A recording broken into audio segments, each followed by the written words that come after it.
I want to read a passage from one of his lectures, which I think is one of the greatest things he ever wrote, and which has been a very marvelous thing for me. It was in a lecture delivered to a group of clergy in Switzerland a considerable number of years ago, and he writes as follows. People forget that even doctors have moral scruples, and that certain patients' confessions are hard even for a doctor to swallow. Yet the patient does not feel himself accepted, unless the very worst in him is accepted too. No one can bring this about by mere words. It comes only through reflection, and through the doctor's attitude towards himself and his own dark side. If the doctor wants to guide another, or even accompany him a step of the way, he must feel with that person's psyche.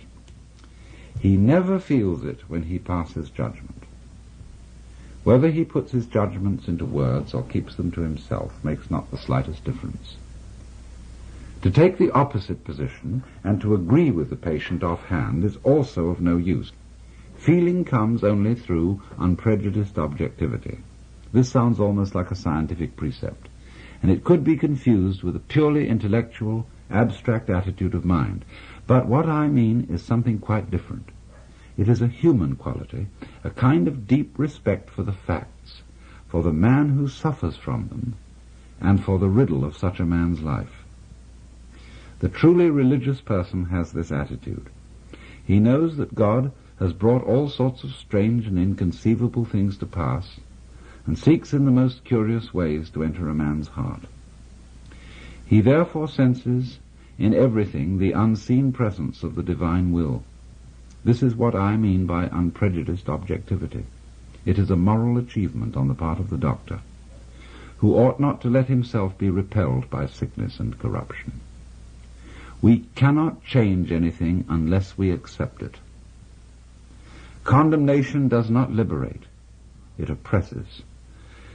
I am the oppressor of the person I condemn, not his friend and fellow sufferer.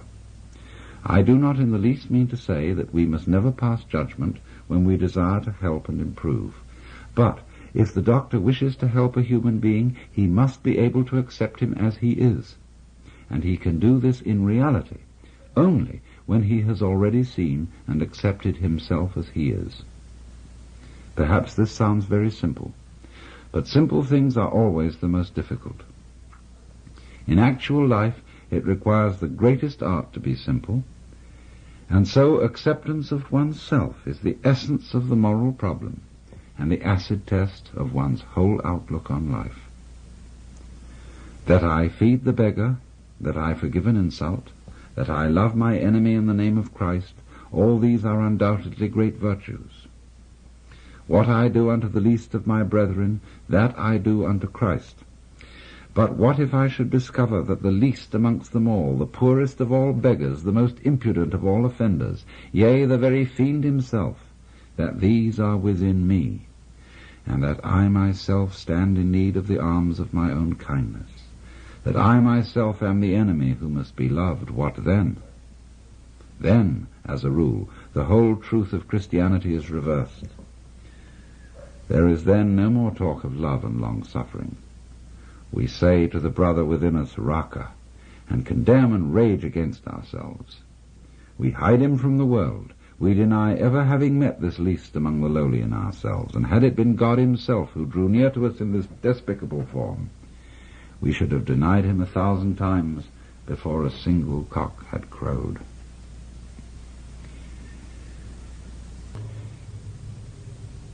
Healing may be called, Jung says, a religious problem.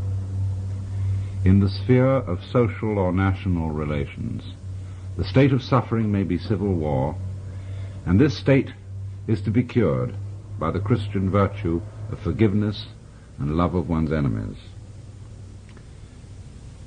That which we recommend with the conviction of good Christians as applicable to external situations, we must also apply inwardly in the treatment of neurosis. This is why modern man has heard enough about guilt and sin. He is sorely beset by his own bad conscience, and wants rather to know how he is to reconcile himself with his own nature, how he is to love the enemy in his own heart, and call the wolf his brother. The modern man does not want to know in what way he can imitate Christ, but in what way he can live his own individual life, however meager and uninteresting it may be. It is because every form of imitation seems to him deadening and sterile that he rebels against the force of tradition that would hold him to well-trodden ways. All such roads for him lead in the wrong direction. He may not know it, but he behaves as if his own individual life were God's special will which must be fulfilled at all costs.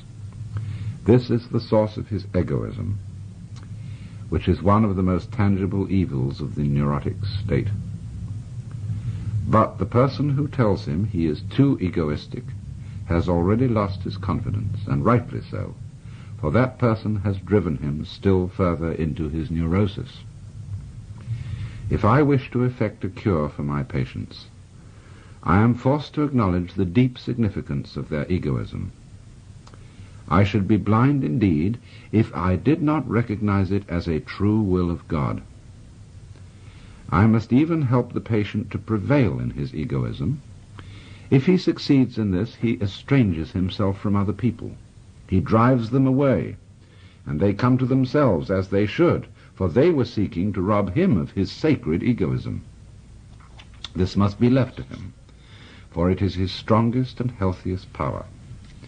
It is, as I have said, a true will of God, which sometimes drives him into complete isolation. However wretched this state may be, it also stands him in good stead, for in this way alone can he get to know himself and learn what an invaluable treasure is the love of his fellow beings. It is, moreover, only in the state of complete abandonment and loneliness that we experience the helpful powers of our own natures. When one has several times seen this development at work, one can no longer deny that what was evil has turned to good, and that what seemed good has kept alive the forces of evil. The archdemon of egoism leads us along the royal road to that ingathering which religious experience demands. What we observe here is a fundamental law of life, enantiodromia, or conversion into the opposite. And it is this that makes possible the reunion of the warring halves of the personality, and thereby brings the civil war to an end.